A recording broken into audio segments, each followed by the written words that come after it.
Do you really want to know why 80% of divorces are filed by women? Because it's not adultery and it's not abuse. We know that adultery occurs at virtually identical rates in marriages, and we know abuse occurs at virtually identical rates. In fact, if anything, abuse against men by their wives is far, far underreported.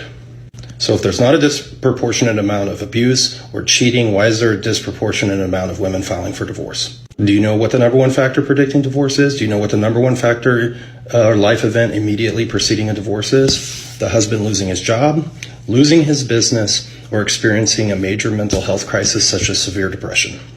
You see, because men love women for who they are and women love men for what they can provide. You see, women aren't interested in your struggles and are not interested in helping you through your struggles. They wait at the finish line and pick the winners. And the one right women always reserve is the right to change their mind, often changing the horse they're betting on mid-race. I don't consider myself to be a particularly ethical person, but I am fair.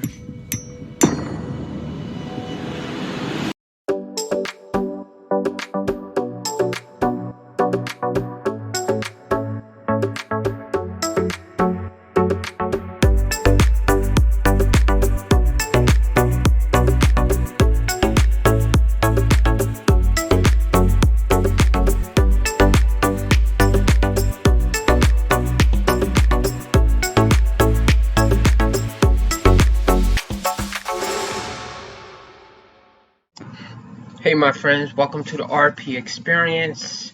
Peace and love to my brothers and sisters.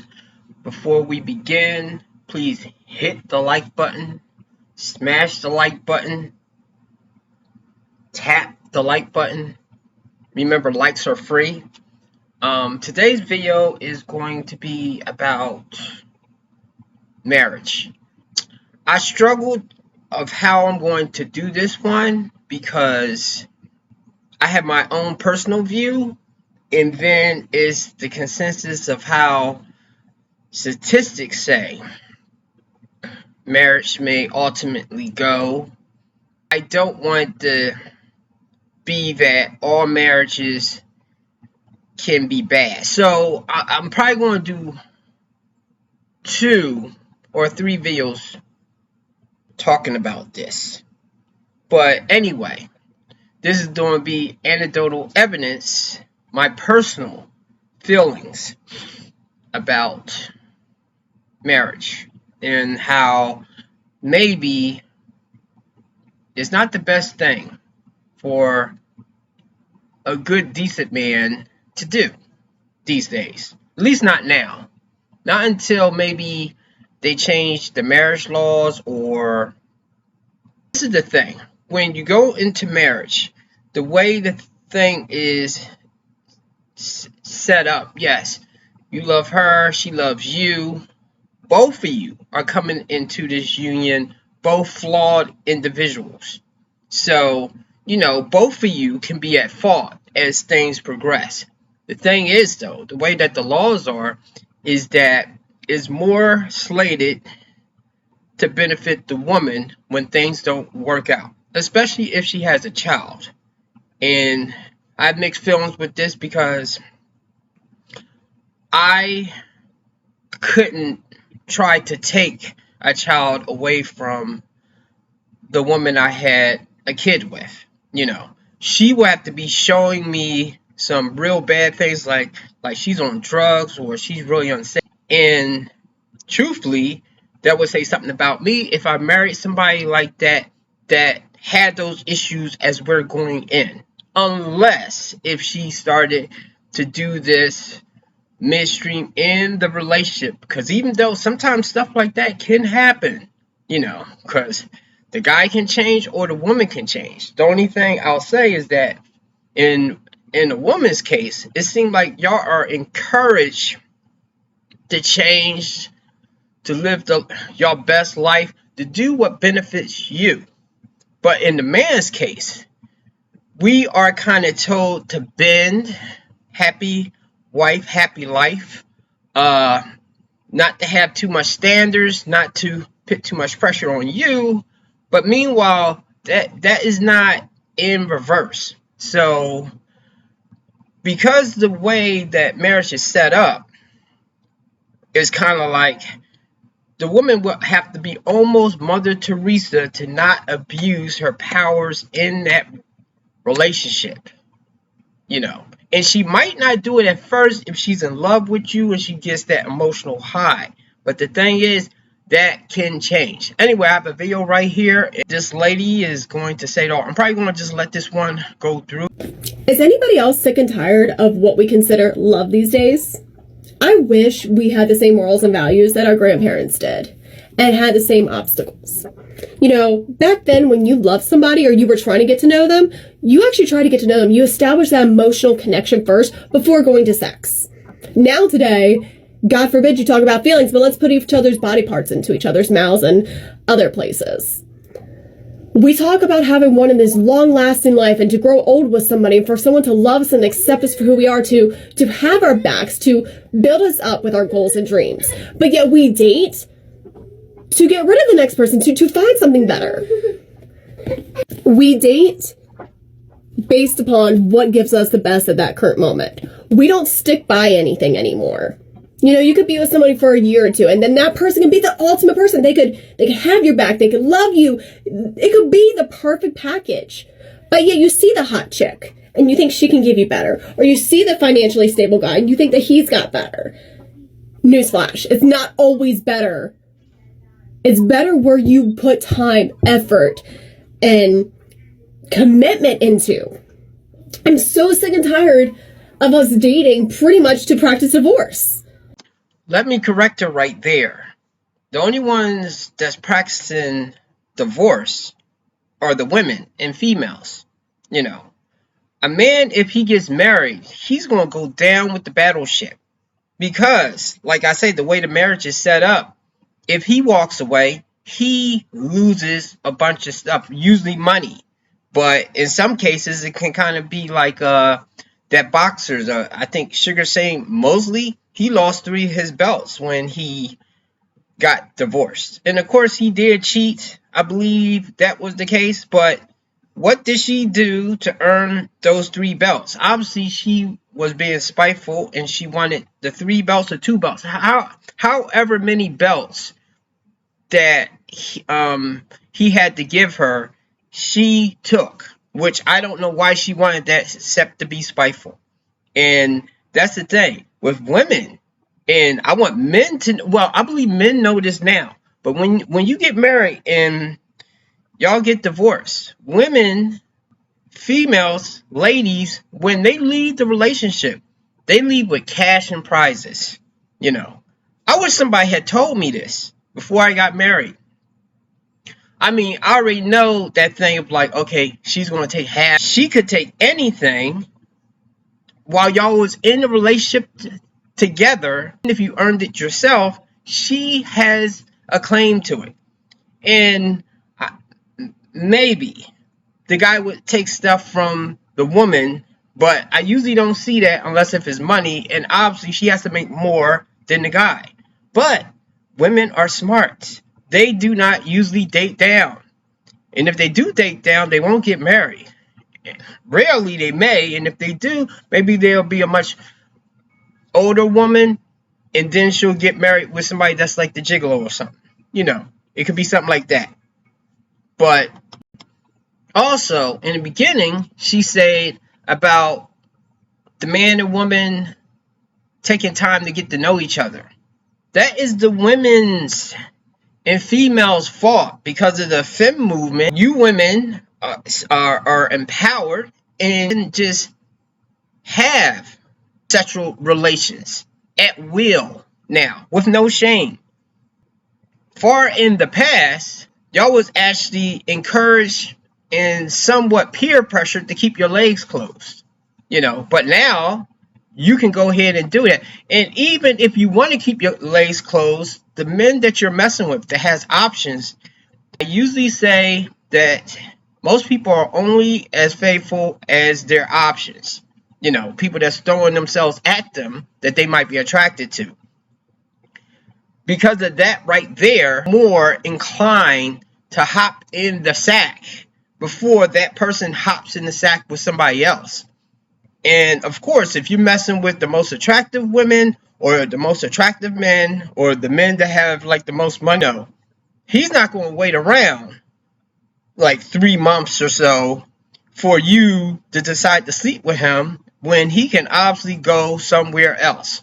The average normal guy, yes, he will wait. But the way it is now is that women will sleep with, I have to find that video, and I'm going to do a video about this too. Women will just casually sleep with guys that they don't really like. Like, they're attracted to them, but they don't see no future with them. Meanwhile, that nice guy, good guy, you're not going to sleep with him because you want him to work for it. But because he know that you're getting banged out by the Chads and Tyrones and stuff, we may not want the leftover. We want to be putting that work in for somebody else that's getting it for free. I'm so sick and tired of, like, even myself, like, putting myself out there for somebody and saying, here's who I am. I'm willing to do this for you. I'm willing to give you my heart, my soul, my body. I'm willing to be there for you. I'm willing to support you in anything you do. That means you have an issue, it's my issue. That means you have something that's bothering you, it's now bothering me. Your shirt on bills, guess what? I'm picking up an extra shift. You need something, let's get it done together. I'm tired of having that type of mindset for people and having the mindset of, what can you do for me? What are you bringing to the table for me? What are we bringing to the table for each other? It is so crappy how we date today. And it's so easy for us just to pick up and leave. It's so easy. Bye, deuces, even divorced, see ya. I've been divorced twice, and I'll be honest, I absolutely hate it, because I never expected to get divorced. But here I'm divorced twice. It's so easy just to get rid of somebody and to start dating someone new. Heck, you can still be in a relationship with somebody, and social media is just right there. Person's right there to talk to. Cheating's so easy these days. Like, why can't we go back to the days where love actually meant love? Not what you can do for me now, or what you can give for me, or what do you bring to me? What about if what we bring to each other as a unit? Guess I was born in the wrong generation. Wow, she's been divorced twice. And I saw a statistic saying each time you are divorced, like the first divorce, usually you're with that person the longest. The second divorce, that one's a lot shorter. And the third divorce, if you get married again, it's like a 75% failure rate. So I believe the failure rate goes up and up, because they say usually after you get divorced, you will pick somebody that has the things that your first person did not have. But the thing is, though, that person will be missing a lot of the other stuff that the original person had, that it had some kind of longevity with. So, and I guess I don't know what happens with the third one, but maybe it's a Hail Mary desperation attempt, because usually, like, guys have to pay alimony. Some women may not go for alimony, but if you're upper middle class, you have a lot of money. For a man, that money can really stack up. So if you have like a kid with the first one, you gotta pay money and alimony to her. Then you get married again, and you get divorced. And of course, though, I believe there's like time limits with this. I think you better get in and out of there as a guy within 1 to 2 years or something like that. Otherwise, you have to pay alimony if you have kids, then child support. Then it goes on. That's what I believe happened to Robin Williams. You know, they report that he had like mental issues, but he was about to get divorced again. And that was his third divorce. So I don't know how much he was paying to each of his ex-wives, but obviously it was killing him. So that's bad on her part. Now, she sounds like a ride or die chick, you know, saying that and that's a good thing. Like, this is a woman that will hold you down. Now, the thing is, though, there are a lot of men that will take advantage of a woman like that. When I do my different types of women, I'm going to cover that. So, not a lot of guys deserve that type of treatment. But the thing is even in that case, she still can walk away as a winner. I mean, the sad thing is, an important thing that she said, it is so easy to cheat now. Yes, for both men and women. And that's one thing that it probably evened the playing field, because the men in the past was able to cheat with impunity. The closer you get to the average guy, the less inclined that he is to cheat, because he has less options. Now, it's not to say that a man can't have a bunch of options and don't cheat, but I think that man would had a humble beginning, not been born with money, and then he would have to meet a woman that's kind of like how she's describing herself, that's like ride or die, and she supported him while he built the empire. In that kind of case right there, and of course, though, he had to probably have been disappointed by a few other women before her that were all about the money, because I believe that's how a man would become a lot more loyal to a woman, that if he did come across some bad women, not a string of them, but like one or two, before he gets too damaged, is the total opposite of those other women, and then he was able to build himself up and she was there, then he will always remember that. The way that the marriage thing is set up, that, a guy cannot cheat and do stuff, but if he works too much and she can get unhappy with that, he gets depressed, she gets unhappy with that. Anything that he doesn't, and this is the thing that I don't like as a man, like being in a marriage. It's kind of like, I mean, once that emotional high passes from her, like she doesn't feel it no more, I have to be perfect. Meanwhile, she can act any kind of way. She can be any kind of way. She can do anything to herself with piercings and tattoos and stuff like that in the middle of the relationship. Meanwhile, kind of like with Tom Brady and Giselle right now, those two getting divorced, and I'm going to cover that like later. If she was the one that said that she wanted to focus on her career, I'm pretty sure a lot of women would support her and be like, oh, he's trying to control you and trying not to let you live your best life. Do a thing that he loves as long as he can do it.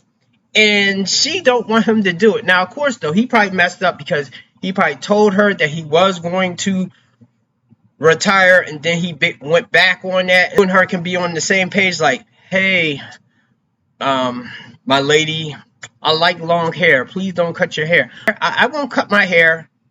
Okay. Then probably maybe 7-10 years later, then she cuts her hair, and she doesn't have cancer or anything. Then she cuts her hair short like a boy, or a lot shorter than you wanted. And even though you still love her, I thought you wasn't going to cut your hair. Even though, once again, it's things in place that if a guy makes requests and stuff like that, a woman can say, you're trying to control me and stuff like that. Meanwhile, if she wants to restrict your friends, restrict what you are doing, like playing video games, and of course, I'm not saying a guy can not play video games too much, but if she wants to try to restrict things that you are doing as a man, it's like she's empowered and she gets support on doing that to the guy. Now, because of that stuff right there, I don't think I will ever get married again. I'm not saying never, but that woman would have to be like an incredible woman, and we would have to write some stuff down, because I don't believe what anybody else say, of like things that I expect from her and things that she expects from me. And if we do not follow those things right there, then breach a contract. That's another thing too. I think with marriages, instead of it being like the way that they have it, that it would be forever, it don't last forever. So maybe, you should re-up your marriage license maybe every 4 years or something like that. That way you can make sure each one of you is committed. And I believe that's the only way to keep the woman honest. Because if the marriage license can just expire and the guy can just walk away scot-free or something like that, she'll be more incentivized to be on better behavior. That's just my suggestion there. So everything else that she was saying, yeah, it's a lot easier to cheat and stuff like that, but and guys will do that, but it's a lot easier for women just to leave the relationship, because either y'all make your own money or either y'all will be able to take a chunk of his money as you are leaving out the door. So until they fix that, I don't think I will ever get married again. I'm going to do another video that's more pointing out both sides of how it can work for men, because I don't want to give you a doom and gloom thing, but however though, I have to really say it doesn't look good. It's kind of like dating the single mom type of thing. It's a lot more cons than pros, and that's not to say that some people don't have good, healthy marriages. Of course, they go through things, but they power through it. But I believe those people are made of sterner stuff. Most of us are not. So, anyway, that's it. See you guys later.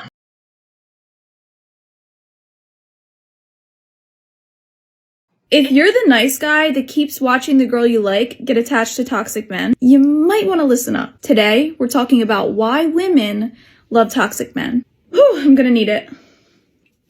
Now, the obvious is that we want to change them. Think of that one thing you were never able to achieve in life. And remember how it felt so good when you finally succeeded? That's why. We want the experience of successfully attaining that thing we couldn't get. When something isn't easy to get, we want it more. Next, usually we feel bad for them. It's not so easy to leave them when we become so invested in their story. Usually this story involves some level of loneliness, and we feel like if we leave them, even though they'll run straight to the next girl, at the end of the day, they'll wind up alone. And the thought of that makes us feel guilty. We like the intensity. Healthy relationships don't have those same intense feelings of toxic relationships. There's no peaks and valleys. It's pretty stable. Although there are low lows in a toxic relationship, the dopamine during those highs becomes addicting. We don't feel like we can get anyone else. Usually that feeling becomes more prevalent the longer you're with a toxic guy. You can't imagine yourself starting over.